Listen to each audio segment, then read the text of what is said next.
Welcome once again to the bulletin. Our government has indicated it will withdraw the license of any company found to be engaged in the illegal sale of fuel in the country. This is part of additional measures set to be introduced to help deal with the issue, which the state is said to be losing millions of Ghana cedis in revenue.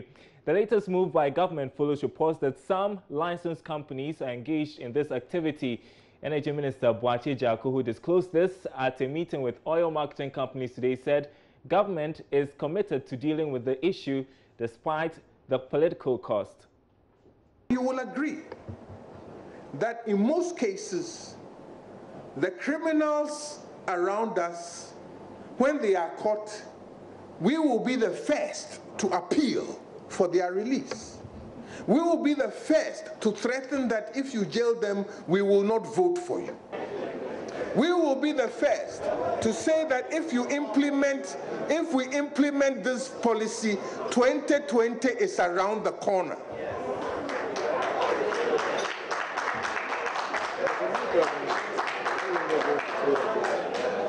But we cannot continue like that. And we must not continue like that. I'm inspired by the example of a former US President, Cleveland. He's the only president in the American history who has lost an election 4 years later, come back and won it by a landslide. And what did he do? He was taking an action, a policy action, as a democratic president, and his party and the whole nation went against. Cleveland, you take this action, you'll cost us his election. Says, I'll take it and I'll cost you the election because this is what is good for America. He did. He lost the election, went and sat quietly home. But within 4 years, America saw the good in his policy.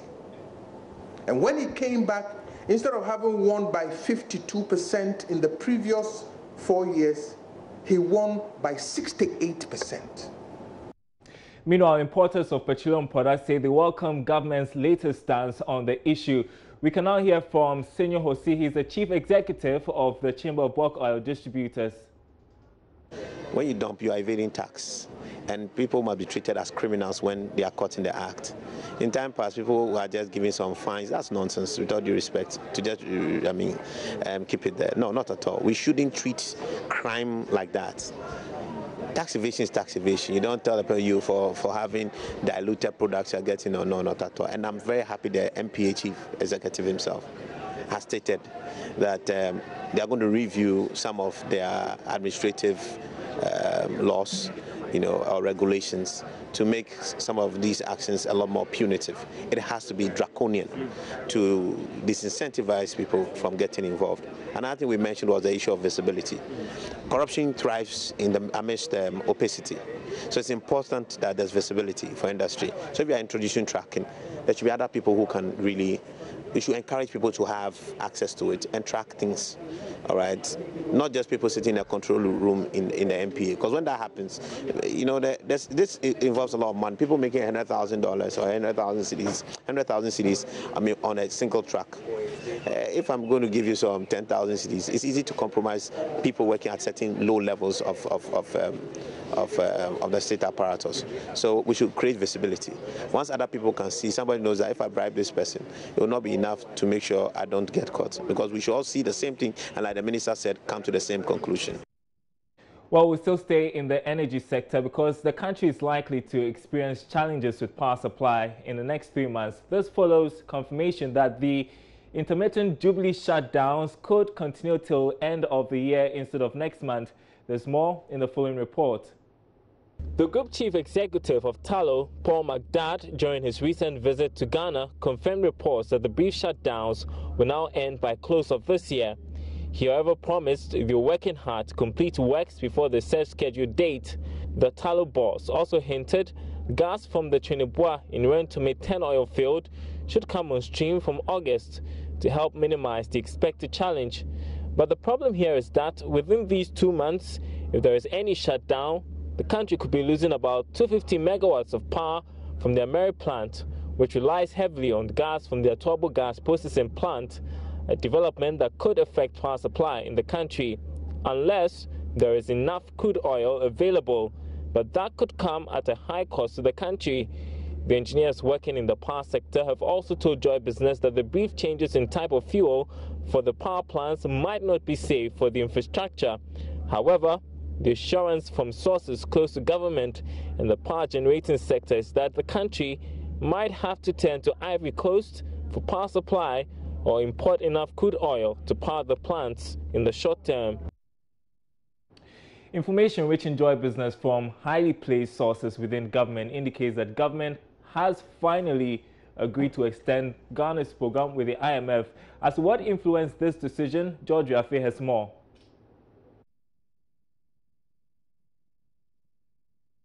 Sources say the move has been influenced by fears that Ghana would not be able to meet most of the critical reforms before the end of the program next year, as well as the necessary assessment that should be carried out under the program. Joy Business is learning out of the 8 reviews that should be done before completion date, only 3 has been carried out, with just 11 months to go. We understand government is expected to officially communicate the extension move possibly ahead of the IMF board meeting in July, which is supposed to assess how far Ghana has fared under the program. It is, however, not clear for now whether government will settle on December 2018 as the completion date for March 2019. Finance Minister Ken Ofori-Atta recently told Joy Business the program would only be extended when it is not able to meet all the set targets by the end of 2017. But the IMF country representative, Dr. Natalia Koliadina, has maintained the extension decision should be made at least a year before completion date. So why is this extension such a big deal? Well, for some it's the fact that the fund will be around a little longer than initially projected and possibly restrict some programs and policies the government wants to implement. We are turning attention to some other news we are following closely for you today. The economist Dr. Eric Osei-Sibe is not expecting any policy shifts as the governor of the Bank of Ghana, Dr. Ernest Addison, chairs for the first time the Monetary Policy Committee meeting. Now, the MPC meeting is to review the health of the economy.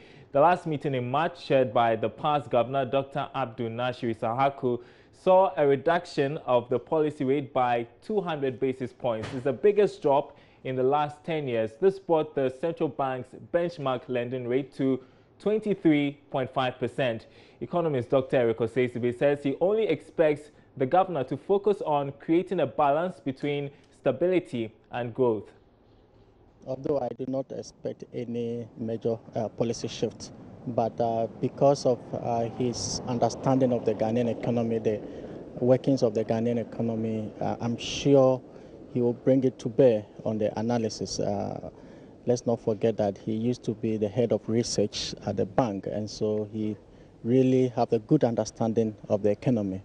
And so I believe that that will have some kind of positive impact on the analysis. And I also think that he can really maybe have more quantitative easing, more growth enhancing policies, you know, on the workings of the this current board. Help us understand the expectations about the decision on the policy rate. Is it going to be reduced? Is it going to be increased?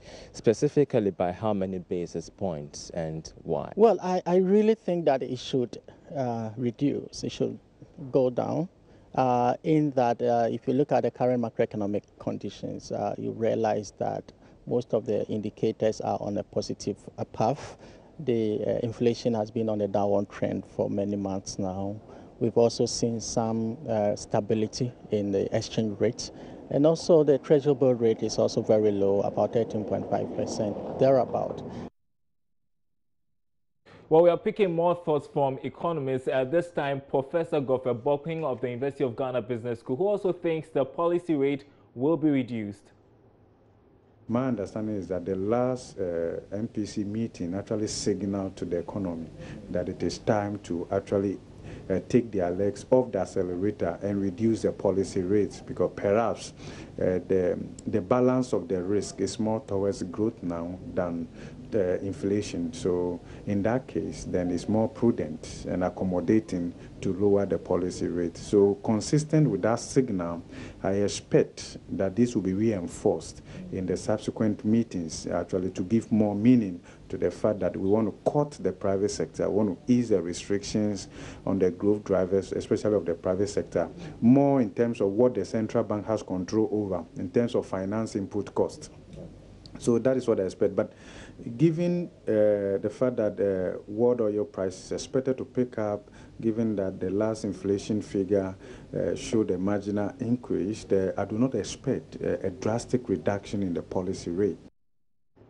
Well, we are expecting an announcement of a new policy rate on Monday. We'll be following that story closely for you and bring you updates. That's next week. Moving on, the 2017 Multi-TV Habitat Fair has been launched. The event saw several dealers in housing products convert to find the best ways to make housing accessible to Ghanaians. Deputy Works and Housing Minister Frida Opare, who launched the fair, is calling on all stakeholders to partner government in bridging the 1.7 million housing deficit in Ghana. The launch of the 7th edition of the Multi-TV Habitat Fair brought together key players in the housing industry to exchange ideas on best ways of making houses affordable for the average Ghanaian. Headline sponsor for the Habitat Fair, Sethi Realty, is entreating industry players to take advantage of this year's Multi-TV Housing Fair. Director of Sethi Realty believes the fair creates an opportunity for the private sector to invest heavily in the housing sector. The Habitat Fair is one of its kind in the entire Africa, the entire continent. It is the only fair that puts at the heart of its objective to educate people on housing. Now, ladies and gentlemen, nothing is more important in any civilized country than education, hospital, and guess what? Housing. Now, one of the functions of this fair is to bring together all the specialists in terms of providing affordable housing. On their part, real estate company MNC Group, partner of the event, is confident the fair will go a long way to close the housing deficit gap in Ghana. Here's the CEO of the group. Since housing is vital to every human being, the desire to own one burns in almost everybody. So this event comes with an opportunity to make a decision after knowing what MNC Properties, in collaboration with Tiger Group and Austin, have in store. MNC Group, representing Tiger Group, the third leading real estate developers in the United Arab Emirates, has the penchant to make affordable housing really affordable, but only to those who deserve it. Renewable energy, one mentions, brings to mind the process of using other means of power apart from hydro to generate electricity. I will refer to this as a field of expertise that has to be at the doorstep of the engineers who were taught physics, which introduced them to engineering situations.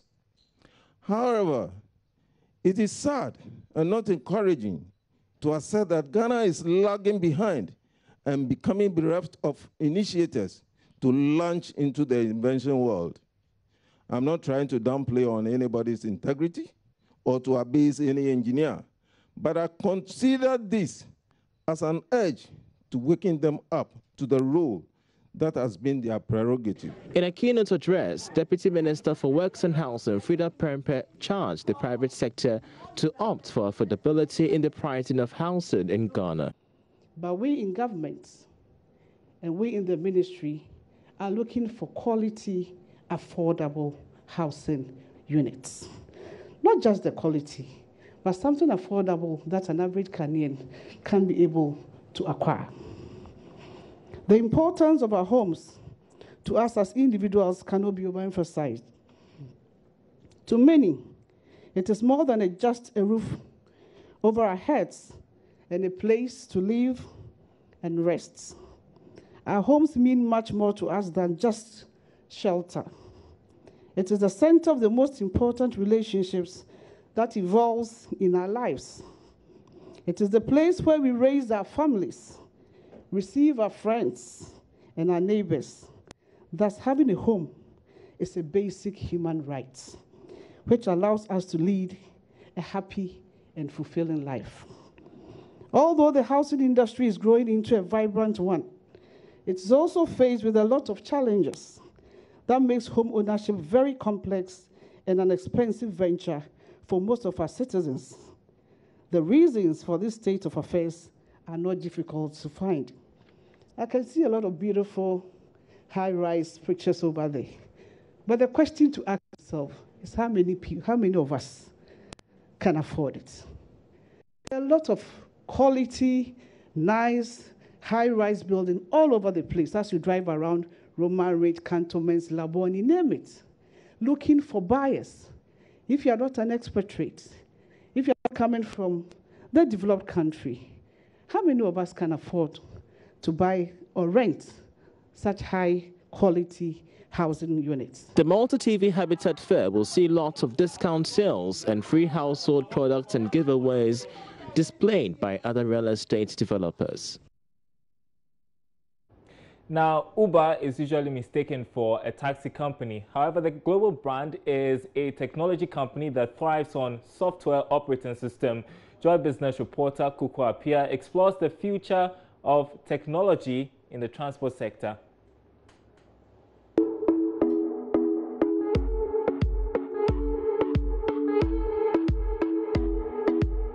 Ride-sharing companies are the new face of taxi services, and Uber is currently the most popular ride-sharing company in Accra. The technology company had an estimated income of $5.5 billion worldwide in 2016. Uber provides a platform for potential passengers to request transportation using the mobile application, which connects the passenger to drivers all over the city. You need to download the Uber application from the App Store, and with a click of a button, you request a car, and in the span of 2 to 15 minutes, one shows up at your location. There are over 1,400 Uber drivers in Accra alone. Joy Business spent a few hours with one of them, Henry Kwashi. Henry had been unemployed.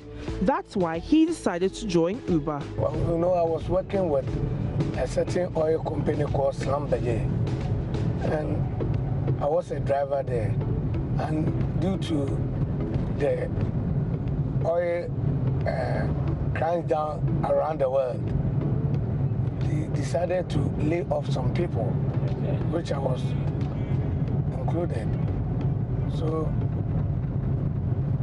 as I came home jobless, I decided that I needed another job, and somebody introduced me to Uber. In the early days of Uber, I was making 1,000 cedis a week. The tech company's operations in Ghana have angered some taxi drivers who think that Uber is taking away their business. Joy Business spoke to the chairman of the Legon Taxi Drivers Association, Samuel Latte, about this. For Uber taxis in Ghana, I don't think it's necessary. We are the one University of Procones granted to work on campus. Now, the Uber came in with that reform the university, and they are working day and night, and they have become a novice now in campus. For me to sit down and take over the work from the campus, no, it will not go on. Transport consultant Cecil Gabra speaks about what the introduction of software companies like Uber could mean for traditional taxis.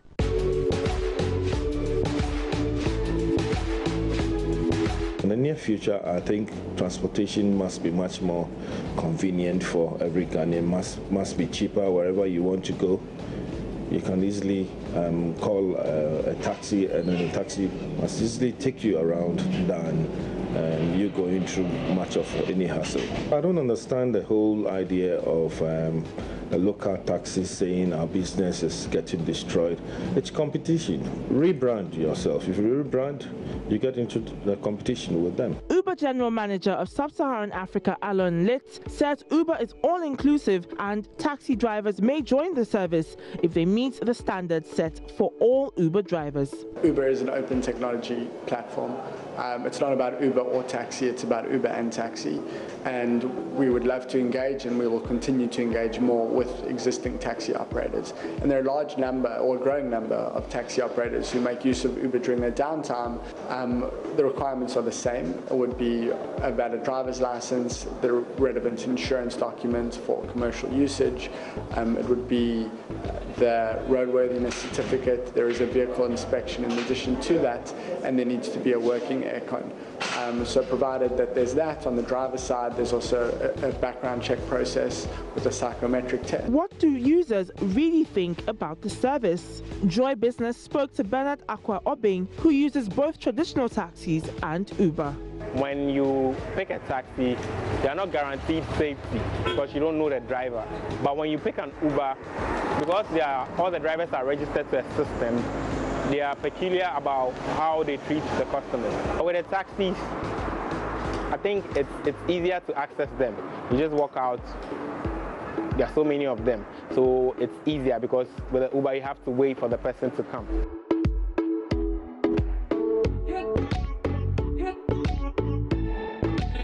Thousands of drivers, billions of dollars in revenue. The competition between traditional taxis and tech-based companies like Uber is definitely white hot. But one thing is for sure, technology is here to stay and is changing the face of transportation in Ghana. Companies like Uber are hitting the Ghanaian market with a force. My name is Kukwa Apia, reporting for Joy Business.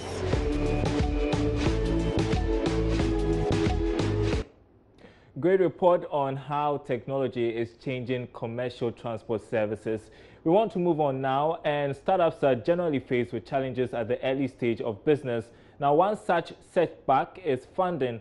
Now, although institutions such as banks and non-bank financial institutions who serve this purpose tout their services to Ghanaians, requirements of these financial institutions make access to their services difficult for SMEs.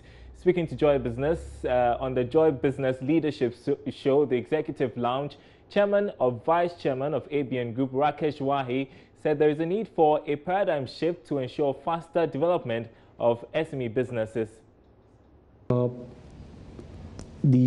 area where there's a shortcoming is access to capital. That's an area where I think a better structure needs to be formed within the African economies. Right. Entrepreneurs don't get, they're not successful because they don't have the access to, and this is where the difference comes between developed countries and developing countries, that you don't have a well-structured venture capital business or, people who would come in and help you when you have an idea. So I think, and this is where as an entrepreneur, your journey is a very interesting one. When you set out, you don't have much to offer to anybody, because when you bring a business plan to somebody, everybody has a hockey stick kind of projection saying that, look, this is going to be the next Google or great thing that you can think of. And you don't have a track record behind you, but you want to actually go from A to Z without actually the rest of the alphabets. That's right. Now, this journey is very important. It is about building credibility. And for entrepreneurs, I think the lesson I give to the younger generation is don't be in a hurry. Take your time building your credibility.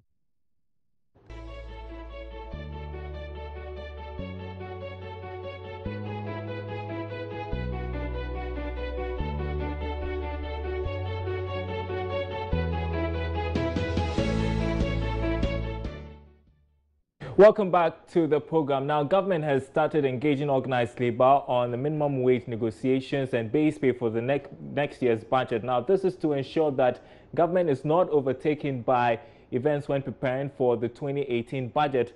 Finance Minister Ken Ofori-Atta tells Joy Business productivity would be key in all these engagements. You recall government in the 2017 budget set aside some 14 billion Ghana cedis for wages and salaries in the public sector. This is our interview of the day.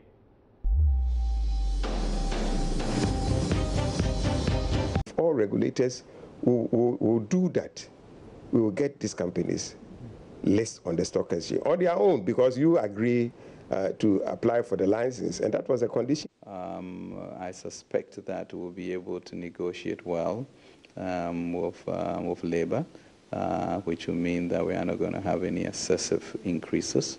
And also, as you saw, transport, with the elimination of levies, and so even that went up by 15% after 2 or 3 years. So Ghanaians are also prepared to sacrifice once they realize that there is competence and integrity in what we are doing. And that is really our solemn, oath, that we will look after the public purse, and that we as a Ministry of Finance are pledged to have a stable economy which people can operate in. At the same time, moving to ensure what we call the preferential option for the poor, that we don't leave anybody behind in what we are doing. And I think it's resonating. There's a certain comfort level. There's a certain give them some more time. There's a certain sense that, well, they are performing so far. And so as long as we don't break faith, I think we'll continue to do well.